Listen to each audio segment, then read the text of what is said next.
All time high Nifty. हाँ जी, हाँ जी। तो डर तो लग रहा है थोड़ा, देखिए। डर तो नहीं लगना चाहिए। दूसरा आप देखेंगे जो इकोनॉमिक रिफॉर्म्स हुए, जो शायद सालों 30-30 40-40 सालों से पेंडिंग थे, उसके कहा इंडिया 30,000 करोड़ का पेट्रोल बचा लिया। तो ये तो एक छोटी सी रिफॉर्म है। चलिए एक काम करते हैं, एक ऐसे इम्प्रॉम्प्टू कि हमने इंडिया स्टोरी कन्विंस हो गया, अब कोई एक थीम पकड़ लेते हैं जो आपको लगता है कि ये थीम वर्क कर रही है और करेगी, राइट। अब एक आम आदमी को अगर वो थीम को स्टडी करना हो तो क्या टॉप डाउन अप्रोच होना चाहिए कि तो जब आप रिस्क रिवॉर्ड इवैल्यूएट कर रहे हैं तो ऑब्वियसली उस कंपनी में इन्वेस्ट कर रहे हैं तो उसके बारे में पूरा डीप रिसर्च कर रहे हैं।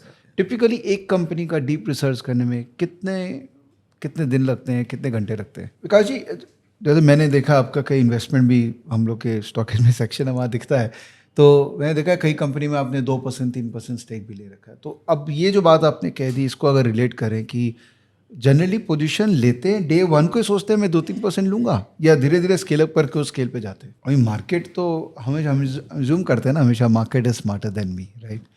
अब अगर 11-12 हो गया मार्केट तो आपको वो फील नहीं होता है कि यार मैं कुछ तो मिस कर रहा हूँ जो बाकी लोग को दिख रहा है और वो स्टॉक को पिटाए जा रहे हैं?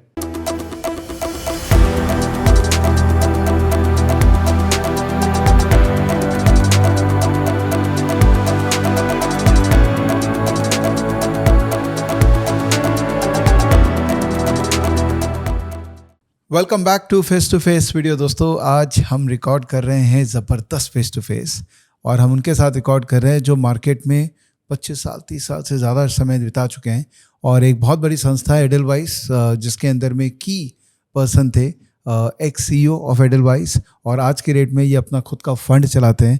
बहुत अच्छा लर्निंग मिलेगा इनसे, तो आपको लास्ट तक ये वीडियो देखना है, बिकॉज आज हम बात करेंगे इंडिया के बारे में। और अभी तो ऑल टाइम हाई चला गया है भारत, है ना। अब यहाँ से क्या होगा उसकी बात करेंगे। तो let's welcome again Vikas Khemani. Hello Vikas ji. Thank you Vivek. तो भारत की बात करते हैं। बिल्कुल। All time high Nifty. हाँ जी, हाँ जी। तो डर तो लग रहा है थोड़ा, देखिए। डर तो नहीं लगना चाहिए, क्योंकि इस बार तो मतलब एक तरीके मार्केट में वैसे डरा हुआ रहना ही चाहिए हमेशा, बट हाँ। इसलिए डर नहीं लगना चाहिए। ऑल टाइम हाई है क्योंकि इंडिया की ग्रोथ भी है और इकोनॉमी भी वो ऑल टाइम हाई है। या $4 ट्रिलियन की तरफ ऑलमोस्ट पहुंच गए हैं। या तो इसका मतलब तो अगर इकोनॉमी ऑल टाइम हाई होगी तो मार्केट भी ऑल टाइम हाई होना ही है। या तो आई थिंक इंडिया में मेरा मानना है कि एक बहुत बड़ी ट्रांसफॉर्मेटिव फेज से गुजर रहा है। ओके। और जो ये हो रहा है ये इंडिया को अगले 20-25 सालों तक जैसे प्राइम मिनिस्टर कहते हैं कि अमृत काल में एक विकसित भारत बनेगा, उसकी नींव पिछले 10 सालों में पड़ चुकी है। ओके। और वो जो फाउंडेशन बना है, उस फाउंडेशन के ऊपर अभी एक बहुत सुंदर इमारत बनने वाली है। तो जब ऐसा होता है, ये कोई भी कंट्री की जर्नी में ऐसा होता है, तब बहुत बड़ी वेल्थ क्रिएशन अपॉर्चुनिटी है। आप जाके देखें तो टू सम एक्सटेंट मैं ये कह सकता हूँ कि जो यूएस में 2 से $5 ट्रिलियन की जो जर्नी थी, 80s में हुई थी, उस तरह की कुछ सिमिलर हद तक की जर्नी है। जबकि इंडिया में तो और भी बहुत सारे एडेड एडवांटेज हैं। तो मैं मानता हूँ कि ये एक बहुत बड़ी ट्रांसफॉर्मेटिव जर्नी है जो आने वाले समय में चलती रहेगी। जैसे हम लोग जो आम आदमी होता है वो जनरली इंडेक्स का वैल्यू को हिस्टोरिकल एवरेज से देख लेता है। तो उन्होंने देखा हुआ निफ्टी 5,000 6,000 10,000 और अभी निफ्टी 21,000 हो रहा है। तो बिलीव नहीं होता है कि ये तो बहुत महंगा हो गया। अब रोड पे अगर बात करेंगे लोगों से तो लोग यही बात कर रहे हैं, बहुत महंगा हो गया, कब गिरेगा कब गिरेगा। तो ये धारणा को कैसे चेंज करें, सोच को कैसे चेंज करें? सोच को चेंज करने का सबसे बड़ा तरीका कि आप लॉन्ग टर्म देखो। मैं आपको थोड़ा हिस्टोरिकल पिक्चर दिखाता हूँ तो आपको आगे की क्लैरिटी आएगी। 2003 में और 2 या 3 में निफ्टी 800 पॉइंट था। मेरे को इसलिए याद है कि उस टाइम मैं एडलवाइस ज्वाइन किया था, 813 पॉइंट था। अच्छा। तो आप 20 साल के पीरियड में आज 21,000 हो गए। तो ये मतलब ये लगभग 24-25 टाइम्स हो गया, राइट। 20 साल में उस पीरियड में आप देखिए, क्योंकि हर टाइम मार्केट को लगता है कि मार्केट गिरा भी होगा बहुत बार। UPA 1 आया, UPA 2 आया, ग्लोबल फाइनेंशियल क्राइसिस आया, 3G स्कैम, कोल स्कैम, अपने फ्रेजाइल 5 हुई इंडियन इकोनॉमी, NPA साइकिल में से हुई, डिमोनेटाइजेशन आया, GST आया, IL&FS क्राइसिस आया, यूक्रेन वॉर आया, पेंडेमिक आया, इजराइल वॉर आया। आप जो कुछ रिस्क सोच सकते हैं वो सोच सकते हैं, वो सब हो गए। मैन मेड, जियोपॉलिटिकल, कैलेमिलिटी, एवरीथिंग जो आप सोच सकते हैं सब हो चुका है। उसके बावजूद भी ये 18-19% की CAGR होनी चाहिए, कोई कम मायने नहीं है। और तो खाली मैं इंडेक्स लेवल पे बता रहा हूँ। इसी पीरियड में बहुत सारे स्टॉक्स हैं जो 100 गुना हुए हैं, 150 गुना हुए हैं एक पीरियड में। आप पीडीलाइट देखेंगे तो 600 करोड़ का मार्केट कैप था, आज कहाँ है? बहुत सारी कंपनियां जो मतलब 100, 150, 200 गुना हुई। तो ये जो पैसा बनाने की जर्नी है, ये जब होती है जब आप लॉन्ग टर्म होल्ड करते हो, राइट? तो और इसके बहुत सारे कि उस समय में जब आप 2003 में किसी को बोलो कि इंडेक्स 20 गुना हो जाएगा, तो लगता है क्या बात कर रहे हो भाई, पॉसिबल है क्या? हो नहीं सकता है, आई एम श्योर। तो आप लॉन्ग टर्म को हमेशा अंडर एस्टिमेट करते हो। पर अगर आप ये समझोगे इस जर्नी के पिछले 20 सालों की जर्नी के ड्राइवर्स क्या है, हमारी आर्थिक गति बढ़ रही है, पॉपुलेशन बढ़ तो है ही हमारी, हम तो अभी वर्ल्ड के मोस्ट पॉपुलस नेशन हो गए, तो you have a youngest working class, demography is for you, so you have working as well as consuming class, वो है। और तो आपके उस डेमोक्रेसी वो सब तो इंटैक्ट ही है, पर पिछले जो 10 सालों में जो हुआ है, एक हमारा फाउंडेशन जो बना है, वो आने वाले 20 सालों के लिए वर्ल्ड में one of the best market और बेस्ट इकोनॉमी का बना है। जो हम लोग नंबर 3 इकोनॉमी बनेंगे बहुत जल्दी, 10 ट्रिलियन डॉलर तो बहुत जल्दी बन जाएंगे। जल्दी मतलब मैं जब कह रहा हूँ कि 10 साल की बात करता हूँ, मैं नहीं कह रहा हूँ कि, तो मेरे लिए इस 10 साल का पीरियड कोई बहुत बड़ा लंबा नहीं है। 10 साल का पीरियड बहुत कम होता है कंट्री की हिस्ट्री में। तो जब इंडिया 10 ट्रिलियन डॉलर की तरफ जा रहा है, तो ये मैसिव वेल्थ क्रिएशन होनी है। इंडिया का मार्केट कैप भी 10-12 ट्रिलियन डॉलर होगा और उससे ज़्यादा होगा। अगर आप अमृतकाल की बात करेंगे 2047 की, तो उससे भी ज़्यादा होगा। हमारी इंडिया की इकोनॉमी 25-30 ट्रिलियन डॉलर भी हो सकती है, क्योंकि वो तो मैथमेटिक्स है। तो हम लॉन्ग टर्म को एस्टिमेट करें। पर अगर मैं आपको बताना चाहूँ कि क्या हुआ है ट्रांसफॉर्मेशन इंडिया में, आप देखो हमारे हमेशा प्रॉब्लम क्या थी, इनएफिशिएंसीज बहुत थी, कभी इंफ्रास्ट्रक्चर की शॉर्टेज थी, कभी लॉ की इश्यूज थी, राइट? तो पिछले 10 साल में thanks to the new government 3 बड़े रिफॉर्म्स हुए, उनके बेसिस पे जो ये फाउंडेशन तैयार हुआ है। Number 1 reform was digital transformation, जो हमने जनधन आधार की जो पूरी ट्रिनिटी बनाई है मोबाइल की, उस और सबके बैंक खाते खुले बैंकों में, उससे एक 40 से 50% जनता सिस्टम में जुड़ गई, इकोनॉमी में आ गई। अब आप सोचिए, एक अगर गांव में, मैं आपको एग्जांपल देता हूं, मैं हमारे गांव गया था, मैं वहां गांव में गया, एक छोटा सा दुकान था, ई मित्रा करके, पीसीओ जैसा, अच्छा, जहां पे गया, मैंने स्वाइप करके मेरा फिंगर मेरे आईसीआईसीआई बैंक में से कैश निकाल लिया, कोई एटीएम। इस तरह की इनोवेशन इस कंट्री में हुई है thanks to this digital platform. UPI payments आपने देखे, India is the highest consumer of data. ये कैसे हुआ है? ये हुआ है because of this digital transformation. ये combination of telecom reform, Aadhaar, और डिजिटल स्टैक गवर्नमेंट ने बनाया है और उसको इंटीग्रेट किया है और बनाया एट ए रैपिड पेस। आज 2 साल में सारे खाते खोल दिए, 40% जनता को बैंकिंग सिस्टम से जोड़ दिया। इसका इम्पैक्ट आप देखिए कि वो सब जगह फाइनेंशियल सर्विसेज पहुंच गई है। आज जो एसआईपी आ रही है, क्यों आ रही है, लोगों को समझ में आ रहा है। तो पैसा फाइनेंशियल एसेट्स में आ रहा है, और जब पैसा फाइनेंशियल एसेट्स में आता है तो उसका प्रोडक्टिव यूज होता है, इकोनॉमी के फर्दर ग्रोथ में यूज होता है। जो जनता पहले बैंकिंग सिस्टम में नहीं थी, वो आज लैंडेबल हो गई है। क्यों? क्योंकि उनके खातों में पैसे आते हैं। पान वाला है, रोज अपने यूपीआई से पेमेंट लेके खातों में पैसा आ रहा है, तो जो उसको क्रेडिट दे रहा है वो असेसमेंट कर सकता है कि ये पान वाले की महीने की 20,000 रुपए की कमाई है और इसके सामने इसका इतना लोन दे सकता हूँ। वो पहले पॉसिबल नहीं था। तो हम जो ये चीजें इतनी हुई, इसके लॉन्ग टर्म बेनिफिट जो हम आज शायद देख ही नहीं पा रहे हैं, बहुत बड़े हैं। तो ये डिजिटल ट्रांसफॉर्मेशन जो है, चाहे वो जीएसटी को लेके है, चाहे वो हर क्षेत्र में आप देख लीजिए कि हर चीज में डिजिटल है आज, राइट? आप इनकम टैक्स के स्क्रूटनी को असेसमेंट को लेकर देख लीजिए, हर जगह digital is like firm. And ये प्राइम मिनिस्टर का जो विजन था, ये अनप्रेसिडेंटेड है और ये वर्ल्ड में कहीं नहीं है, दुनिया में कहीं नहीं है इस तरह का यूपीआई वैसा पेमेंट जो फ्री में आप 5-5, 10-10 रुपया भी पेमेंट कर सकते हो। इसके इम्प्लीकेशन बहुत बड़े हैं। तो एक तो वो हुआ। दूसरा आप देखेंगे जो इकोनॉमिक रिफॉर्म्स हुए, जो शायद सालों 30-30, 40-40 सालों से पेंडिंग थे, चाहे आप उन जीएसटी को लेकर देख लीजिए, चाहे आप अपना आईबीसी को लेकर देख लीजिए, रेरा को लेकर देख लीजिए, डिमोनेटाइजेशन हुआ जिसकी वजह से ब्लैक मनी और फेक करेंसी सब बाहर निकली। तो इस गवर्नमेंट ने जो पूरे बड़े डीप रूटेड जो रिफॉर्म्स है, जो इंडियन इकोनॉमी को स्लो करते थे, जो कहीं ना कहीं इनएफिशिएंसी लाते थे, वो सबको एक एक पकड़ के एड्रेस किया। तो उसकी वजह से आज आप देखिए जीएसटी का कलेक्शन हर महीने हमारा बढ़ रहा है। जबकि आप देखेंगे टैक्स की रेट कम हुई है। पहले हमारी टैक्स की रेट 28 से 40% होती थी, जो आज 5 भी है कुछ में और 18 से 28 है, 12 भी है कुछ में। तो रेट कम हुई, कलेक्शन ज्यादा बढ़ रहा है। इसका मतलब क्या हुआ? आपकी पैरेलल इकोनॉमी शिफ्ट हो रही है। बराबर। और ये और आने वाले समय में होने वाली है। पहले एक रियल एस्टेट के अंदर सारा कच्चे का पैसा जाता था, आज बहुत कम हो गया। मैं नहीं से कहता हूँ जीरो हो गया, पर बहुत कम हो गया। तो इस धीरे धीरे फाइनेंशियलाइजेशन ऑफ द इकोनॉमी हुआ है। तो इकोनॉमिक रिफॉर्म जब होता है, उसके इम्प्लीकेशन फार रीचिंग होते हैं, उनका समय लगता है नोटिस करने में। जैसे मैं आपको एक एग्जांपल बताता हूँ, सेबी का जब फॉर्मेशन हुआ, उससे पहले कैपिटल मार्केट बहुत ही प्रिमिटिव थे, इनएफिशिएंट थे। आपको भी पता है, आप तो पुराने आपके खानदान से जुड़े हुए हैं मार्केट से, आउटक्राई सिस्टम में सब ऐसे होता था, राइट। वो जब सेबी हुई तो उन्होंने धीरे धीरे धीरे रिफॉर्म्स किया। उस रिफॉर्म के आज जो हमारे कैपिटल मार्केट जो है वो उसका नतीजा है। तो जब कोई रिफॉर्म होता है उसका इम्पैक्ट 20-25 साल के बाद बहुत बड़ा दिखता है। तो ये जो रिफॉर्म्स हुए हैं इनका धीरे धीरे धीरे हमको आने वाले समय में बड़ा फायदा दिखेगा। आज हम मैन्युफैक्चरिंग सेक्टर में कॉम्पिटिटिव क्यों हो रहे हैं? बिकॉज अनऑर्गेनाइज सेक्टर कम होकर टेक्नोलॉजी में इन्वेस्टमेंट हो रहा है, जीएसटी का उसका बहुत बड़ा फायदा है उसका। करेक्ट। तो economic reform, digital reform, and thirdly infrastructure build out. आप देखेंगे तो इंडिया में, आप सबको पता है, जिस कहीं भी आप शहर में हो, गांव में हो, रोड्स, रेलवेज, पोर्ट्स, एयरपोर्ट्स, इतना मैसिव इन्वेस्टमेंट हो रहा है जो शायद हमने कभी सोचा नहीं होगा। हम खाली बाहर के देशों में जाते थे, ऐसी सड़कें होनी चाहिए, ऐसी ट्रेन होनी चाहिए, पर आज जब आप वंदे भारत देखोगे तो लगता है कि किसी भी देश से कंपेयर की जा सकती है। आज नए एयरपोर्ट्स बन रहे हैं, छोटे छोटे आदमी भी एयरलाइन से ट्रैवल कर रहा है, एयर ट्रैफिक 15-20% ग्रो कर रहा है। ये क्या दर्शाता है कि और ये, और अभी तो शुरुआत है। इंडिया में अगले 7 साल में सरकार $1 ट्रिलियन इंफ्रास्ट्रक्चर पर खर्चा करेगी, जो कि आज तक पुट टुगेदर उतने सालों से इक्विवेलेंट है। तो जब जब इस तरह का खर्चा होता है, एक तो इकोनॉमी मल्टीप्लायर इफेक्ट होता है, मोर इम्पोर्टेंटली एफिशिएंसी आती है, क्योंकि इंफ्रास्ट्रक्चर जैसे जैसे बनता है एफिशिएंसी आती है। जैसे आपको एक छोटा सा एग्जांपल बताऊं, रिफॉर्म्स की बात करें तो आपने फास्टैग सुना, देखा होगा, राइट? और अमेजिंग है, राइट, अमेजिंग, राइट। अभी फास्टैग पहले क्यों नहीं हो सकता था? पर आपको एक छोटी सी चीज लगने वाली चीज का एक बड़ा फायदा बताता हूँ। दिल्ली से चेन्नई जो ट्रक जाता था, पहले उसको अगर 3 दिन लगते थे तो आजकल 1 दिन लगता है और 1.5 दिन लगता है।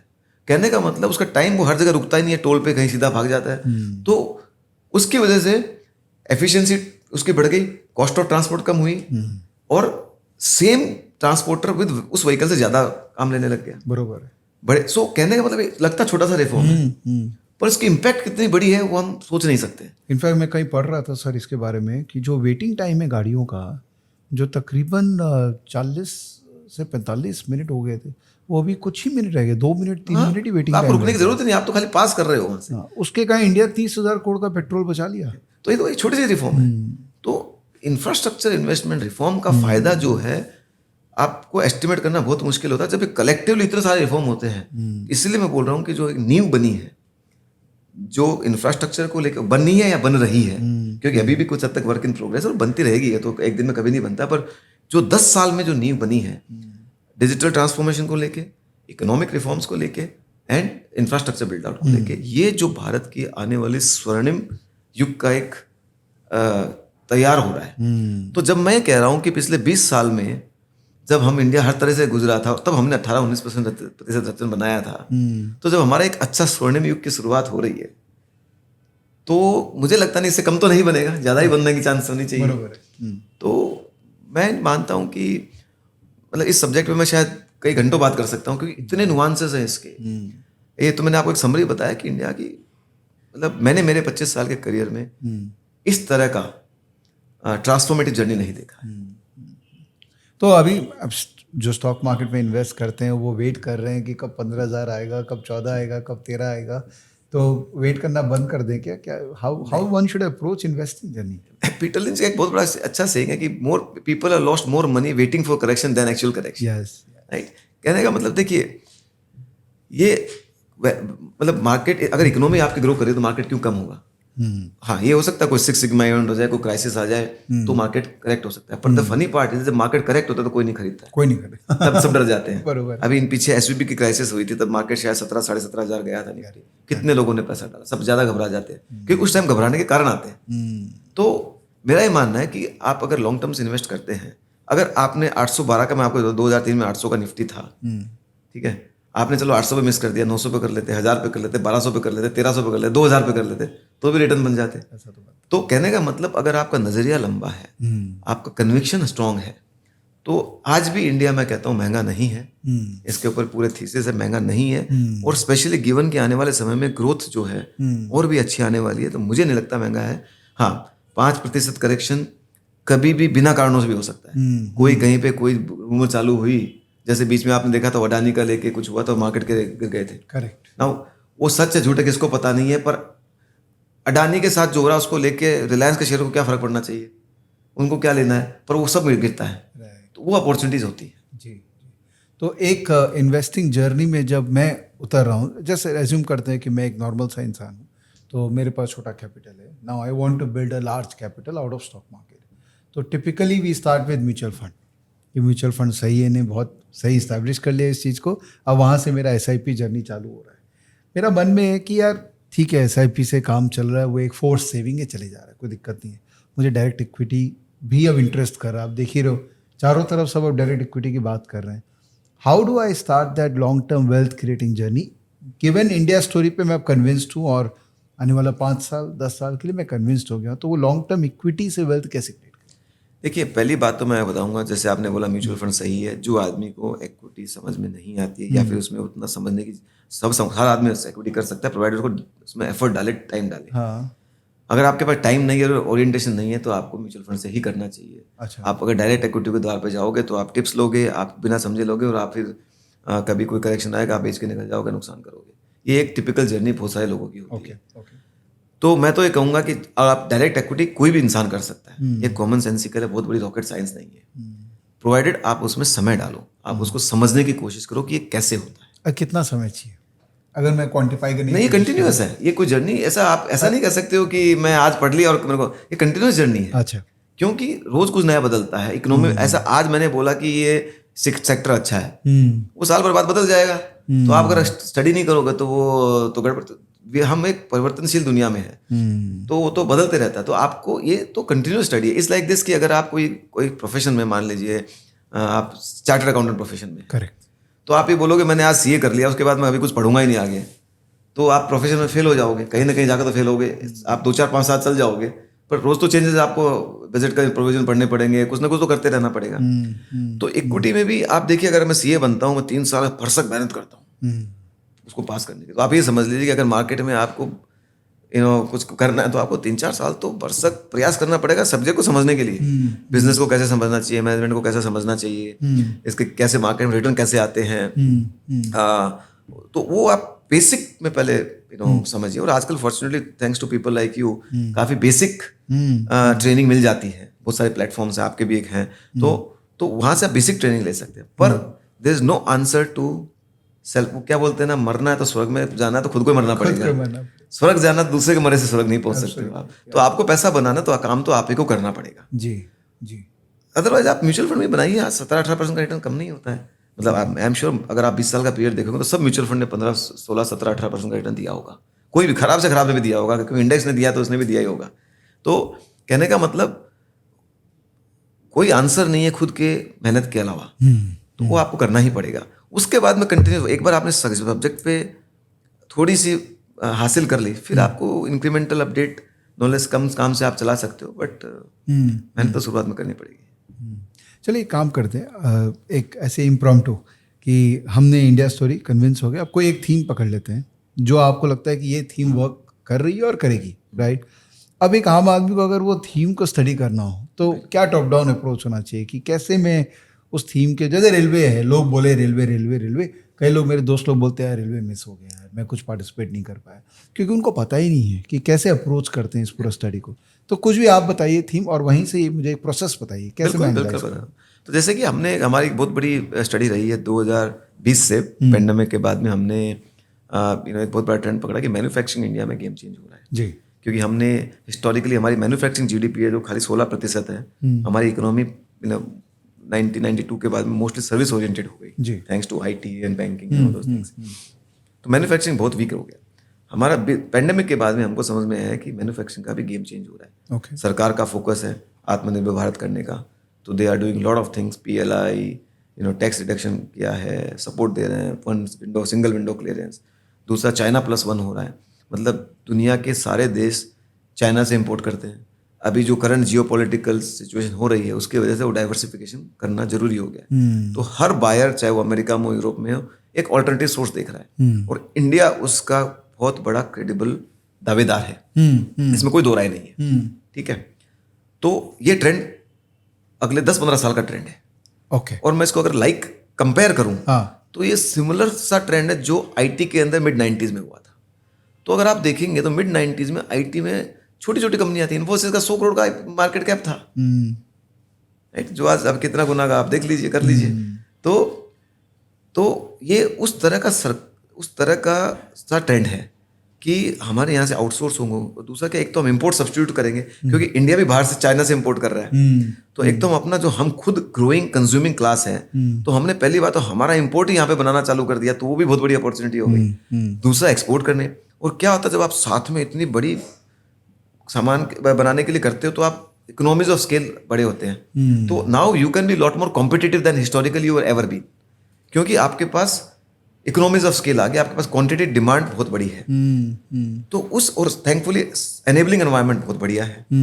तो ये जो सेगमेंट अभी अगले, और ये manufacturing is a common term but it will be across बहुत सारे छोटे छोटे सेगमेंट्स में होगा, speciality chemical, garmenting, footwear manufacturing, capital goods, defence, consumer electronics. ये मतलब आप जितना आप ये समझ लो, जहाँ जहाँ इंपोर्ट करते हैं, आप कहीं पढ़ते हो मेड इन चाइना है तो समझ लो यहाँ बनेगा यहाँ पे। अच्छा। आप कॉमन सेंस भी आप जाके देख सकते हो कि ये चीज़ ये कौन बना रहा है, इंडिया में सब बनेगा। तो वो ये एक इतना बड़ा ट्रेंड है कि हमारा मानना है कि 10-15 सालों में मैन्युफैक्चरिंग जीडीपी 1.25 से 1.5 ट्रिलियन हो जाएगी। तो जब कोई मैन्युफैक्चरिंग जीडीपी आज हमारी 400-450 के बीच में है, उसमें 2-3 गुना की बढ़ोतरी होती है, तो वेल्थ क्रिएशन काफ़ी सेगमेंट में बड़ी होती है। तो उसको आप ऐसा स्टडी कीजिए कि भाई ये तो एक शुरुआत पॉइंट है। मैंने तो बीच बीच में आपसे पूछिए। हाँ, बिकॉज कॉन्सेप्चुअली हम लोग समझ रहे हैं ना, तो मैं आपसे बेसिक क्वेश्चन भी पूछता रहूँगा बीच बीच में।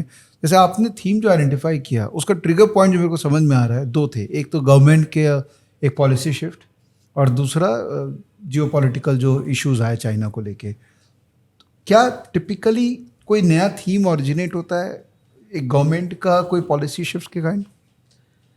बिल्कुल, गवर्नमेंट प्ले करती है बहुत बड़ा रोल, इसमें कोई डाउट नहीं है। हाँ। जैसे इंडिया में लेबर कॉस्ट $200 है, हाँ। चाइना में $800 है अभी। ओह माय गॉड, लोग बोलते थे वहाँ सस्ता है। हाँ, तो चाइना की लेबर कॉस्ट 2012 में 200 होती थी। ओह। तो पिछले 7-8 सालों में और 10 सालों में वहाँ पे बढ़ रही है, पर हमारी तो आज भी है। तो हमारा एक कॉस्ट कॉम्पिटिटिवनेस भी बढ़ रहा है। तो जब हमने 3-4 फैक्टर्स को कनेक्ट किया, और ऑफकोर्स पेंडेमिक के बाद में जो गवर्नमेंट ने फोकस लाया, उसने बहुत बड़ा रोल प्ले किया। सो 2 क्रिटिकल ट्रिगर एक साथ हुए। कॉस्ट कॉम्पिटिटिवनेस तो बढ़ी रहा था, पेंडेमिक से कुछ बड़ा फर्क नहीं पड़ा उससे, क्योंकि वो तो एक प्रोसेस होती है। पर 2 साथ में आए। डिमांड साइड में चाइना +1 हो से डिमांड सामने से आई, और गवर्नमेंट ने सप्लाई साइड सपोर्ट किया। अच्छा। तो जब combination of demand and supply साथ में आता है, तो एंटरप्रेन्योर की लाइफ ईजी हो जाती है। तो आप लोग जैसे जो बड़े इन्वेस्टर्स हैं, आप लोग थीम्स जो पहले आइडेंटिफाई कर लेते हैं, आम आदमी से पहले आप आइडेंटिफाई करते हैं, इसलिए तो आप बड़े हुए। तो जब आप आइडेंटिफाई कर पाते हैं तो इसका मतलब you are connecting the dots. अरे ये हो रहा है, डिमांड साइड पर हो रहा है, तो मतलब ये थीम बड़ा इंटरेस्टिंग लग रहा है, तब आप इस पर और फर्दर होमवर्क करना चालू करते हैं। Fair enough. अब आगे बढ़ते हैं, आपने मैन्युफैक्चरिंग थीम पकड़ ली, अब उसमें कौन सा थीम में फिर हमने देखा कि भाई कहाँ आकर इसका फायदा होगा, इंडिया की कोर स्ट्रेंथ कहाँ पे है। हाँ। इंडिया एक्सपोर्ट करेगी तो ऐसा तो नहीं कि मैं एक्सपोर्ट करूंगा तो मेरे पास स्ट्रेंथ तो होनी चाहिए बनाने की। तो इंडिया की स्ट्रेंथ कहाँ पे, हमारी केमिस्ट्री और engineering skills are very good. तो हमने देखा कि वहाँ स्ट्रेंथ, और इंडिया ऑलरेडी एक्सपोर्ट ऐसा नहीं हम जीरो कर रहे थे, कहाँ कर रहा है। तो सबसे पहले फायदा किसको होगा, जो कंपनी ऑलरेडी एक्सपोर्ट कर रही है, जिसकी ऑलरेडी कैपेबिलिटी है। तो हमने ऐसे ऐसे कंपनी आइडेंटिफाई की कि भाई पहले तो सेगमेंट ढूंढो। तो हमने ढूंढा स्पेशलिटी केमिकल हुआ, गारमेंटिंग हुआ। गारमेंटिंग में जैसे हमने देखा 35% मार्केट शेयर चाइना का है, हमारा 2% भी नहीं है। तो हमने सोचा कि अगर ये शिफ्ट होना है तो कौन सी 2-3 बड़ी कंपनियां हैं। लार्जेस्ट कंपनी साई एक्सपोर्ट है, second largest company KPR mills है। तो अभी केपीआर मिल्स बहुत अच्छी कंपनी, कोई भी जाके उसको स्टडी करेगा। तो साई तो प्राइवेट है, केपीआर लिस्टेड है। तो हमने देखा कि ये तो कंपनी बहुत छोटी सी है, 5,000 करोड़ का मार्केट कैप है, इतनी अच्छी कंपनी है, और इसको तो सबसे बड़ा फायदा होना चाहिए। आप देख लिए 3 साल में उसका मार्केट कैप भी 30,000 करोड़ हो गया, 6 गुना पैसा हो गया 3 साल के अंदर। अब आप बोलेंगे फास्ट पैसा कैसे बने, ये फास्ट ही है। तो कहने का मतलब जब आप देखते हैं कि ये आपके पास क्या था, 35% 2%, फिर आपने जाके देखा कौन सी उसमें बड़ी बड़ी कंपनियां हैं। तो देखा कि जो सबसे सेकंड लार्जेस्ट कंपनी थी, उसके सारे बैलेंस शीट अच्छी थी, आदमी अच्छे थे, मैनेजमेंट बहुत अच्छा था, क्वालिटी अच्छी थी। तो ऐसे अभी इसमें सोचना क्या है, आप लेके बैठ जाओ। मैंने अभी भी याद है, मैं कोई कॉल पे मैंने उस टाइम बोला था, 5,000 करोड़ की कंपनी थी, कि I want be surprise if this company can become 1 lakh crore market cap. ये मैं 3 साल पहले बोला था। ये कैसे आप लोग नंबर्स कैसे ये गेस कर लेते हैं? नहीं, ये not guess, there is a number estimate. It is just a possibility. उसका कारण ये है कि हमने देखा है, जैसे मैंने सन फार्मा का मार्केट कैप 1,000 करोड़ से 3.5 लाख करोड़ होते हुए देखा है। मैंने मेरे करियर में L&T का मार्केट कैप 5 साल में 10,000 से 1.5 लाख करोड़ होते हुए देखा है। 5-6 साल 2003 से 2007-8 के साइकिल में। तो हमने क्या पूरे साइकिल में देखा है, तो देखा हुआ होता है तो आपको रिलेट कर सकते हो। आपने पूरी इसी को एक्सपीरियंस बोलते हैं कि आपने इसी को एक्सपीरियंस बोलता है, जो शायद एक नया बच्चा आगे आ रहा होगा तो उसको पता नहीं क्या था ये वो पेपर पर देखता है, हमने लाइफ में देखा है। तो लाइफ में देखना और पेपर पर देखने में बहुत बड़ा फर्क है। बहुत फर्क है कि आप उसको जीते हो, वो पेपर पर देख रहा है, मैं उसको जिया है।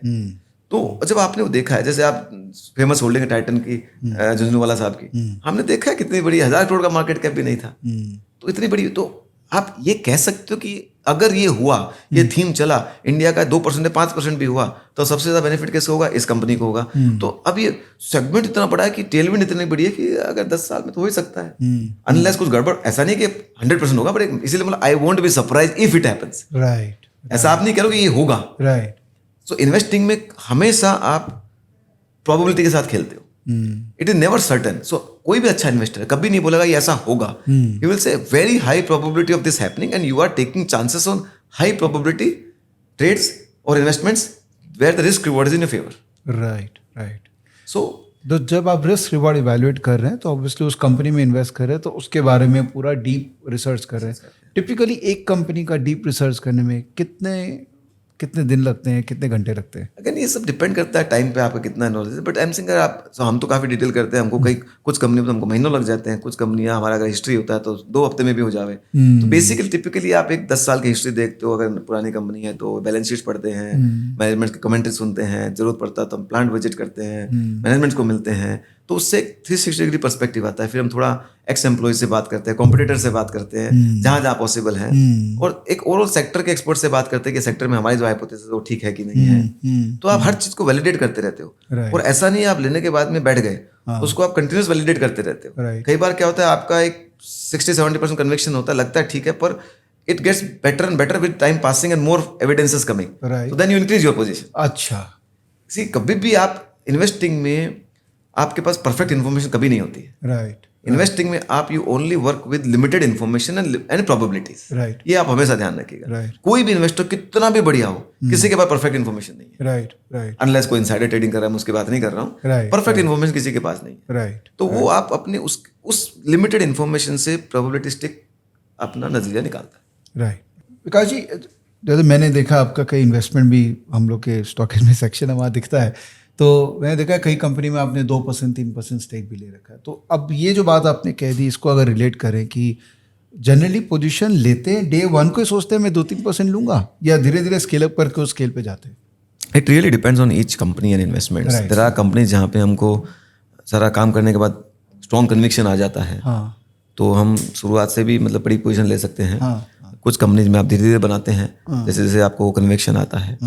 तो ये एक जर्नी है, यू नो। और कई बार बाय द वे लोग सोचते हैं, मतलब आप गलत भी होते हो। मेरा मोस्ट सक्सेसफुल इन्वेस्टमेंट का आपको एक स्टोरी बताता हूँ। मैंने सबसे पहले उस कंपनी में 32 रुपये पे शेयर खरीदा। अच्छा। कंपनी को KEI इंडस्ट्रीज की कंपनी है, 32 रुपये पे खरीदा। उसके बाद उसका शेयर घट के अगले 1 साल में 11 रुपया हो गया। ये मेरे को थोड़ा बताइए, उस समय क्या चलता है माइंड में? ठीक है, तो पर बिजनेस तो ठीक था, मेरी हाइपोथेसिस ठीक थी, पर शेयर प्राइस 11 रुपया हो गया। तो मैंने जब 11 रुपये पे वापस असर किया तो मेरे को लगा यार तो ठीक है, उसमें कुछ गड़बड़ तो नहीं है। तो मैंने 11 रुपये पे पोजीशन डबल करी, फिर वापस 18 गया, 18 पे करी, 28 किया, वहाँ पे और ऐड किया।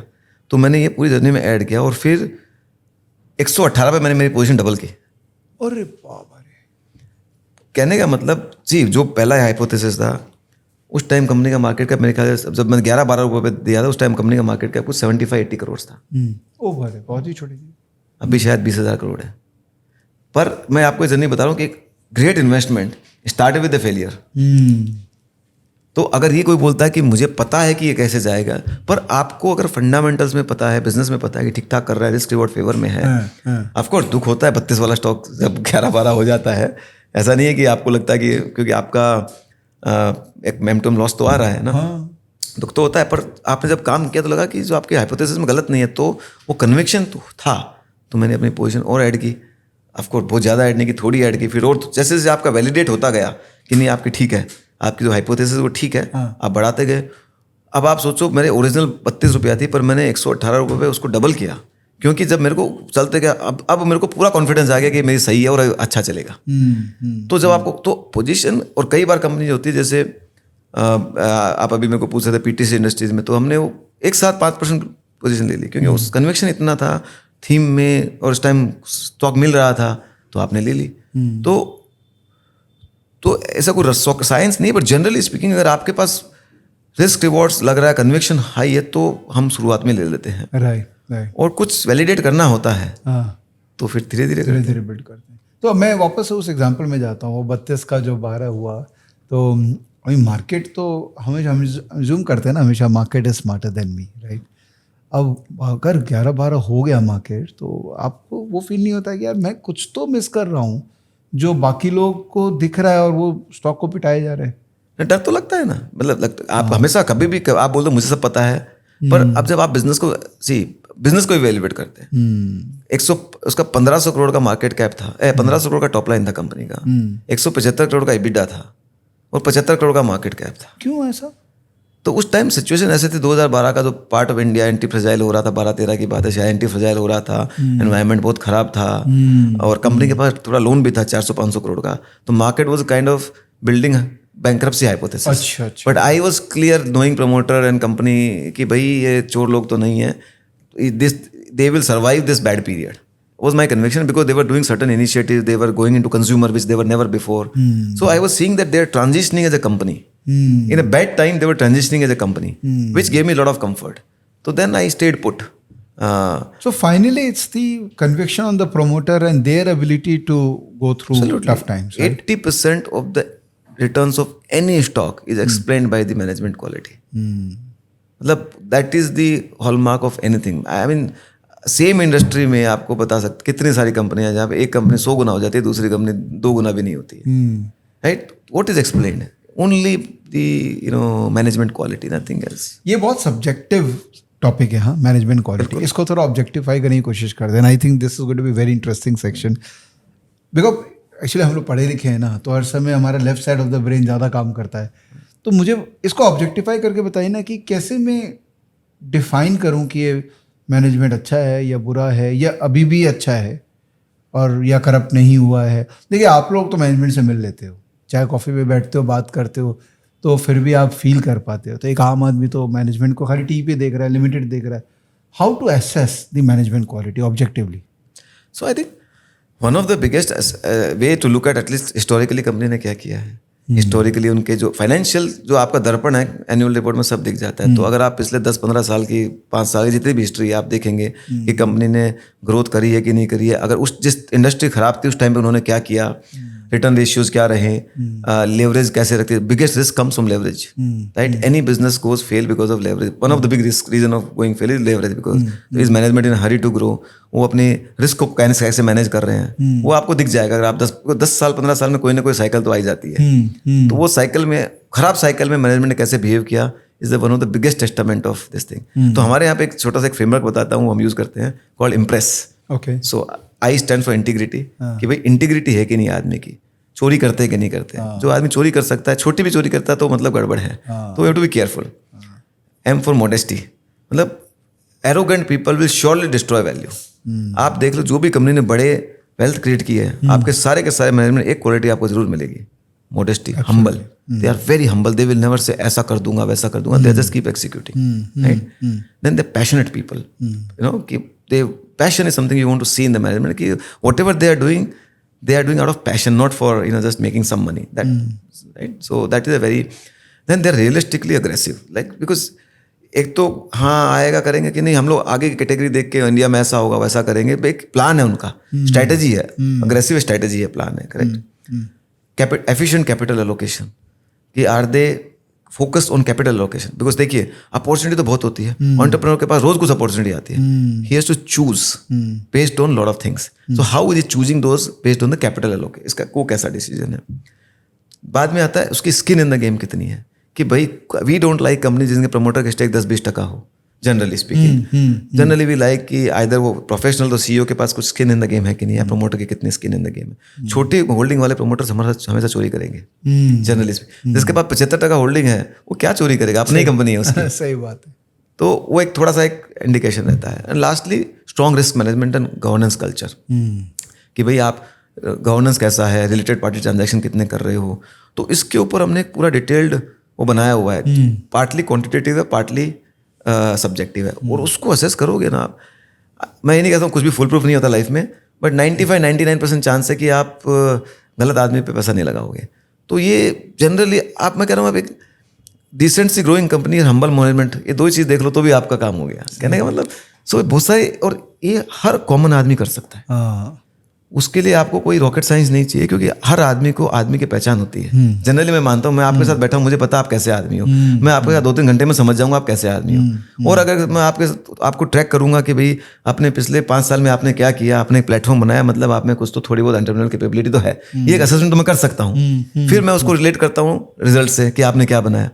तो ये आप मेरे को बारे में जानोगे कि मैंने 17 साल कहीं काम किया, मैंने वहाँ पे क्या किया, उसको देख के आप ये कह सकते हो कि मैं ठीक ठाक सा आदमी हूँ, मतलब मैं लेजी नहीं हूँ मैं। तो एक आपको जजमेंट आ जाता है, आप थोड़ा हिस्ट्री देख के, इंटरेक्शन करके, सुन के, तो ये एक है। नहीं, बहुत सही है। आई थिंक दोस्तों हमको बहुत अच्छा एक फ्रेमवर्क मिल गया इनसे, इम्प्रेस फ्रेमवर्क। इनफैक्ट इन्होंने पीपीटी एक बनाई है, वहाँ पर ये बातें भी मेंशन है, बट हम इतना अच्छा बात कर रहे हैं कि हम पीपीटी पे तो गए नहीं। बट वेरी गुड, मैं इसको यूज़ करूँगा, मैं इसको अडॉप्ट ले लूँ मैं। बिल्कुल कीजिए। अरे thank you so much. Knowledge has no copyright. Lovely, well said. थोड़ा टेंजेंट चेंज करते हैं। आप देखिए मैं थोड़ा इधर उधर कर रहा आप हूँ अपने हिसाब से, कि आप अपने ऑडियंस को ज़्यादा जानते हैं। अच्छा, ये जैसे आपने वो प्रोसेस बताया था जिसमें रियल जो थीम बताई थी मैन्युफैक्चरिंग, उसमें आपने एक कंपनी पकड़ी, एंड आई एम श्योर ऐसा आपने 4-5 और कंपनी पकड़ी होगी, बट अलग अलग डोमेन में, बट ब्रॉडली उस थीम में। अब ऐसा हुआ होगा कि कोई और कंपनी बहुत ज़्यादा परफॉर्म कर गई, आप उसको पकड़े नहीं, तो उस समय क्या फीलिंग आती है? क्योंकि ये फोमो वाली फीलिंग तो हर समय रहती है ना, कि वो बेटर कर गया, मैं तो गलत कंपनी में अटका रह गया।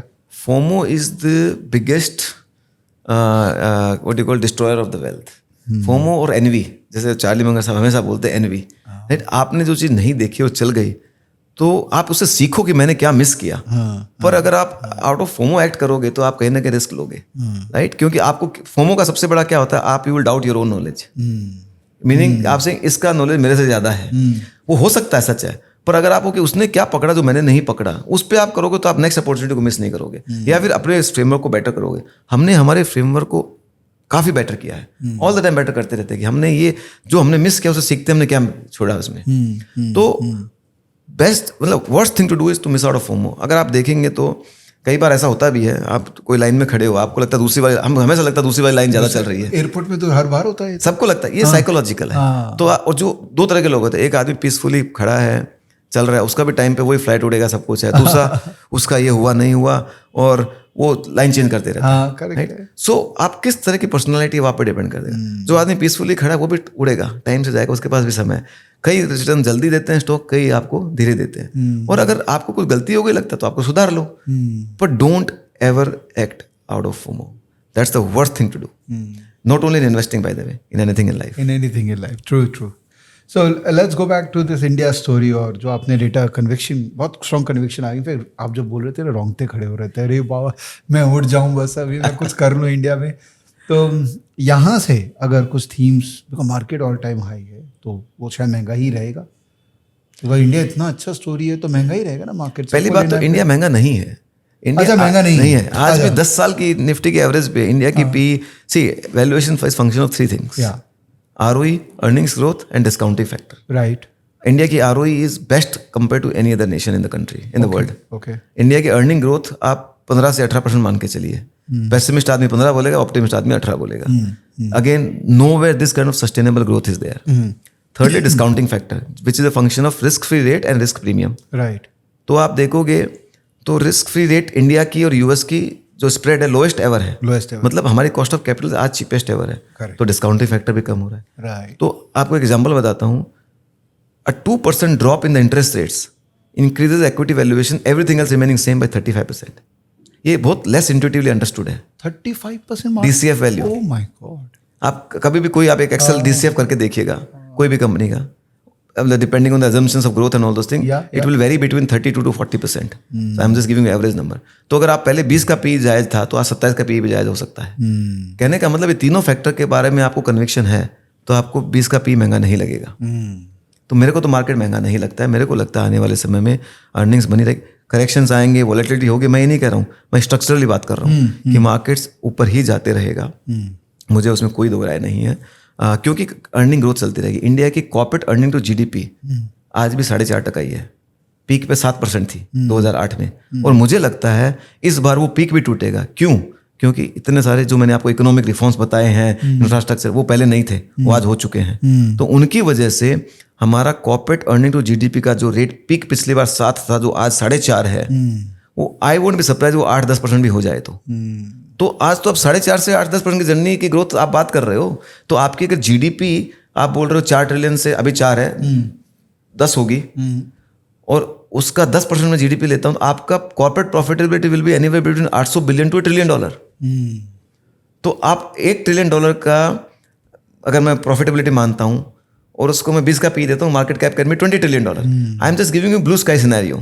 Now will that happen in 35-40? I don't know, but it will surely happen. तो आज आप 4 ट्रिलियन से 20 ट्रिलियन की जर्नी आपको दिख रही है। मैं खाली आपको एक मोटा मोटी नंबर एक बैक ऑफ द एनवलप करके दिखा रहा हूँ। Fair enough. और ये जर्नी कोई आदमी अगर 2003 में बैठ के करता तो भी आपको ऐसी लगती। मैं ये आपको मजाक नहीं कर रहा, बिल्कुल ऐसी लगती। तो ये आने वाले 20 सालों में ऐसा ही होगा। तो हमको डाउट करना बंद कर देना चाहिए। पुराना निफ्टी का भाव देख के हम जो डाउट करने लग जाते हैं ना, महंगा हो गया। Principally we all should stop talking about it. It's like saying same thing कि आपने कलकत्ता में अलीपुर में 20 साल पहले घर ले लिया, 2 साल पहले घर ले लिया, बोल मेरे को घर लेना आज, तो करेक्शन का वेट करते रहूंगा तो आप तो नहीं ले पाओगे, नहीं ले पाएंगे। तो वही है कि एसेट प्राइसेस एक बार, हाँ छोटे मोटे करेक्शन हमारे मार्केट में आते रहते हैं मेरे घर, पर मुझे लगता है कोई डीप करेक्शन मार्केट में आएगा। तो कुछ थीम्स जो आपको लग रहे हैं कि प्ले कर रहे हैं या करेंगे बाद में? जब भी, जैसे मैंने एक बता दूं, सबसे ज्यादा पैसा आज, क्योंकि आप बहुत ज्यादा की बात करो तो मैं बताता हूँ सबसे ज्यादा के बारे में। ज्यादा एब्सोल्यूट अमाउंट में रिटर्न बनेगा वो मैन्युफैक्चरिंग थीम से बनेगा, क्योंकि बेस छोटा है। बेस छोटा है, सॉरी ज्यादा मतलब जल्दी पैसा बनेगा मैन्युफैक्चरिंग थीम में, क्योंकि बेस छोटा है। ज्यादा पैसा बनेगा बैंकिंग सेक्टर में, एब्सोल्यूट अमाउंट, क्योंकि वो सेक्टर बड़ा है। इकोनॉमी कोई भी बड़ी बनती है तो बैंकिंग BFSI सेगमेंट बड़ा होता है, क्योंकि ये ब्लड लाइन, मतलब ब्लड होता है फाइनेंस तो कोई भी इकोनॉमी का। तो ये सेक्टर बहुत बड़ा बनने वाला है। जो आज अपने इंडेक्स का 30% है, वो आने वाले समय में 30% तो रहने वाला ही है। तो मैन्युफैक्चरिंग बड़ा पोर्शन रहेगा। बैंकिंग BFSI सेगमेंट बहुत अच्छा आने वाले समय में देगा। तीसरा अगर मैं कोई बोलूँ, और जो मैन्युफैक्चरिंग की थीम के अंदर ये थोड़ा सा आ जाता है, pharma as a segment will do very well according to me, क्योंकि मुझे लगता है India will again become, already it is a supplier of the medicine to the world, but it will become a very large player even in the backward integration part and all those things. तो वो भी एक बहुत बड़ा theme है। और चौथा और पांचवा अगर मैं आपको बोलूँ तो मुझे लगता है इंफ्रास्ट्रक्चर अगले 10 साल तो लग रहा है, क्योंकि इतना मैसिव खर्चा, $1 ट्रिलियन का खर्चा होगा सब जगह, rails, railways, ports, airports, and lastly consumer. India is the consuming class, working population is youngest. आप जैसे जैसे आदमी कमाता है पैसे, सबसे पहले लाइफस्टाइल इंप्रूव करता है। हमारी जैसे जैसे पर कैपिटा इनकम बढ़ेगी, हमारी पर कैपिटा हम $6,000-6,500 बहुत जल्दी हो जाएगी। जैसे जैसे वो होगी, हम we will consume better products, will consume more products, will spend on holidays. वो सब का एक एसोसिएटेड बेनिफिट थीम रहने वाला है। सही है। तो ये 4-5 थीम है जो एक बहुत बड़े थीम है। और मैं लास्टली आपको एक बहुत इंटरेस्टिंग चीज़ बताता हूँ, जो थोड़ा मैक्रो लेवल पे है। इंडिया अगले, मुझे नहीं 5 साल या 10 साल जो भी पीरियड है, करंट अकाउंट सरप्लस कंट्री बनने जा रही है। करंट अकाउंट सरप्लस, आज हम करंट अकाउंट डेफिसिट है। मतलब क्या होता है, हम इंपोर्ट ज्यादा करते हैं, एक्सपोर्ट हम कम करते हैं। तेल के कारण और बाकी सब गुड्स के कारण भी, इलेक्ट्रॉनिक्स वगैरह के कारण हम इंपोर्ट ज्यादा करते हैं, एक्सपोर्ट कम करते हैं। उसकी वजह से हमको हमेशा डॉलर की शॉर्टेज रहती है, जिसकी हम फंडिंग करते हैं FDI से, इन्वेस्टमेंट से, राइट। तो जब या तो ये करंट अकाउंट डेफिसिट बढ़ता है या FDI कम होता है, तो हमारी करेंसी को रिस्क आ जाती है और हमारी इन्फ्लेशन आ जाती है, हमेशा प्रॉब्लम होती है। अगले 5-10 सालों में India will become current account surplus country. क्यों? क्योंकि because of this manufacturing thing. हमारे IT ग्रो कर रही है, फार्मा ग्रो कर रही है, मैन्युफैक्चरिंग ग्रो कर रही है, तो हम लोग इंपोर्ट कम करेंगे, एक्सपोर्ट ज्यादा करेंगे। तो जैसे वो होगा, हमारे पास सरप्लस ये हो जाएगा। दुनिया में पिछले 40 साल में खाली 4 कंट्रीज ने ये जर्नी करी है, China, Korea, Taiwan, Japan. And जब हुए उनके अगले 10 साल बहुत बड़ा गोल्डन पीरियड होता है। तो इसकी वजह से इंडिया की री रेटिंग होगी बहुत बड़ी। तो मेरा ये मानना है कि ये एक आपको मैं आम आदमी के हिसाब से समझाता हूँ। आप ऐसा समझिए कि आपकी कमाई और खर्चे से रिलेट कीजिए। पहले आपके खर्चा ज़्यादा, कमाई कम है, तो आपके पास क्या होगा, आप लोन लोगे, करते रहोगे। अब आपकी कमाई बढ़ गई, खर्चा कम हो गया, तो आपकी लाइफस्टाइल इंप्रूव होगी, आप अच्छी चीज़ों पर खर्चा करोगे। वही हमारे देश पे होने वाला है। सही है। तो देखिए, India as a country represents listed company जो 5,000-6,000 है, बट बड़ा रिप्रेजेंटेशन है हमारी एसएमईज जो लिस्टेड नहीं है, 20-22 लाख के करीब है नंबर, बट एक्टिव 10-11 लाख है. A lot of these SME entrepreneurs also watch these videos because उनको लगता है हमको भी बड़ा होना है, इंडिया बड़ा होगा तो हमको भी बड़ा होना है, और हमको शायद कैपिटल मार्केट भी चाहिए होगा ताकि हम कैपिटल और रेस कर पाएँ, क्योंकि बैंक्स के लेंडिंग से तो देखिए बिजनेस एक स्किल तक ही रहता है, उसके बाद बियॉन्ड जाने के लिए तो आपको इक्विटी इन्वेस्टमेंट चाहिए. सो ये जो एसएमईज हैं, not the SME segment of the exchange, but जो एसएमईज हैं इंडिया के, उनको अगर आप कुछ एडवाइस देना चाहे कि देखो ये हो रहा है इंडिया में, जो कन्विक्शन है, बहुत एसएमईज है जिनको ट्रबल भी हो रहा है बिकॉज फॉर्मलाइजेशन ने देखिए अच्छा तो किया है, बट जो नॉर्मल एसएमईज इनफॉर्मल मार्केट में थे, तो how do you want to recommend? 2 तरह के एसएमईज थे पहले इंडिया में, और थे एक तो जो जिन्होंने पूरा जीवन टैक्स आर्बिट्राज और सिस्टम आर्बिट्राज करके चलाया, उसका पैसा बना, उनके पास कोई बाकी और नहीं था, चोरी करके कचरा माल बनाया, जो भी मतलब हल्का माल बनाया, जो भी किया, टैक्स आर्बिट्राज उनका मेन आइडिया था. और दूसरे थे कुछ ना कुछ वो अच्छा हटके कर रहे थे. तो जो पहली वाली कैटेगरी है वो जितने भी रिफॉर्म्स है उसकी वजह धीरे धीरे मर रही है, मर गई है. पर जो सेकंड कैटेगरी है जिनके पास छोटी भी टेक्नोलॉजी है या कुछ भी काम कर रहे हैं वो बढ़िया कर रहे हैं, वो कंपनियां आप देखो आज बहुत अच्छे से ग्रो कर रही है. आप अपने यहाँ कैलकाटा में देख लीजिए कितनी कंपनी है. आज चिटागढ़ का आपने बात किया, एक छोटी सी कंपनी आज कितनी बड़ी बन गई, और आगे वाले समय में और भी बड़ी बन सकती है, किसको पता है. तो जो काम संग से कर रहे हैं, तो जब अपॉर्चुनिटी आती है तो वो सबसे पहले उन्हीं के पास आएगी. और काम करने वालों के लिए मैं आपको एक बात बताता हूँ, बहुत अपॉर्चुनिटीज है जिनको मेहनत से काम करनी है, आर्बिट्राज से नहीं. हम तो इतने एंटरप्रेन्योर से मिलते हैं, एक ऐसा समय आ गया कि आज काम अच्छे लोगों के लिए पैसा बहुत इजीली अवेलेबल है, इक्विटी डेट दोनों. जैसे आप एसएमई एक्सचेंज आपने नाम लिया, वो क्या है, एक छोटे छोटे एंटरप्रेन्योर 10, 20, 25, 50 करोड़ का टर्नओवर करने वालों को आज कैपिटल मिल रही है ना. आप देखिए आज बहुत सारी कंपनीज जो हैं 20 साल पहले ऐसी ही थी, मतलब किसी ने 5 करोड़ रेज किया हुआ, किसी ने 10 करोड़ रेज किया हुआ था, राइट. आज भी वो लोग 5-10 करोड़ कर रहे हैं. तो इन्हीं में से फ्यूचर लीडर्स आने वाले हैं. तो मैं ये कहूँगा सबको, focus right matrices of the business. आपका कस्टमर अच्छा है तो कस्टमर सेगमेंट पे फोकस कीजिए, प्रोडक्ट पे फोकस कीजिए, अपॉर्चुनिटी पे तो बहुत स्कोप है, क्योंकि हम लोग इतने बड़े देश है, दुनिया हर सेगमेंट में है, अपॉर्चुनिटीज़ हैं. तो आप सक्सेस होने का जो नॉर्मल मंत्रा जो आप भी अपने वीडियोस में बताते रहते हैं कि लगे रहो, मेहनत करो, शॉर्टकट मत लो, और कस्टमर पे का ध्यान रखो और प्रोडक्ट पे ध्यान रखो, तो आप कोई भी फील्ड में सक्सेस हो सकते हो. आपको समय देना है.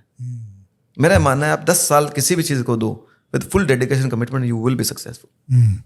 और ये तो एक्चुअली करके बोल रहे हैं बात, कुछ लोग तो बिना किए बस बोल देते हैं, but you have been there, done that, and incredible journey रही है विकास आपकी. ऐसे तो बात करने के लिए इतना कुछ है आपके सामने, बट ऑब्वियसली समय की कमी है. You have other meetings also, और आप एक दिन के लिए आए Calcutta. I have to thank you my pleasure giving us this amazing content. और सही में रोंगटे खड़े हो गए, ऐसा लग रहा है कि बस कुछ कर गुजारूं इंडिया में. बिल्कुल. नो, मैं तो कह रहा हूँ ऑप्टिमिस्ट से एक दूसरा, ऑप्टिमिज्म ऑलवेज पेस. मैं I am a very die hard optimist. मैं जैसे मैंने आपको बताया, मेरे को सेटबैक बहुत लंबे तक नहीं चलता है, थप्पड़ पड़ती है, थोड़े टाइम खड़े होकर वापस अपने ऑप्टिमिस्ट हो जाते हैं. तो optimist are always are the ones in my opinion go long way in life. And so मैं तो ये सबको बोलूँगा, बी ऑप्टिमिस्ट. इंडिया की बहुत ही अच्छी जर्नी अगले 10, 15, 20, 25 सालों में, एंड हमारे पास एक ऐसा सिचुएशन, अच्छी गवर्नेंस है, अच्छा माहौल है, इसमें कंट्रीब्यूट कीजिए. और आप भी इसमें बहुत अच्छे से कंट्रीब्यूट कर रहे हैं, तो thank you very much for having me. I am sure मैं तो, आपने कुछ 230 इंटरव्यू किए, मैं तो सबसे छोटा इंसान हूँ, पर आपने मुझे बुलाया उसके लिए बहुत बहुत धन्यवाद. Thank you Vikas ji, thank you so much. दोस्तों बस पॉजिटिव रहना, यही बस एक लास्ट कामना आपसे. और एक काम करिए ना, कमेंट में जय हिंद सबको लिख दीजिए, तो क्या एकदम मज़ा आ जाएगा. ये पूरा वीडियो का इतना ग्लोरीफाई हो जाएगा, सबको बहुत कॉन्फिडेंस आएगा. And let's start the journey. Investing नहीं किए ना, कुछ भी करो, चालू कर लो. SIP तो करो ही करो, ताकि एंटरप्रेन्योर्स इंडिया के जिनको आपकी सपोर्ट है, जो हमने प्रूफ कर दिया है अभी FIs को कि भैया तुम आओ, नहीं आओ तुम्हारी मर्जी, हम तो अपने एंटरप्रेन्योर्स को सपोर्ट कर रहे हैं. तो SIP बढ़ाते रहो और इंडिया को भी आगे बढ़ाते रहो. Thank you for watching this video till the end. Good bye.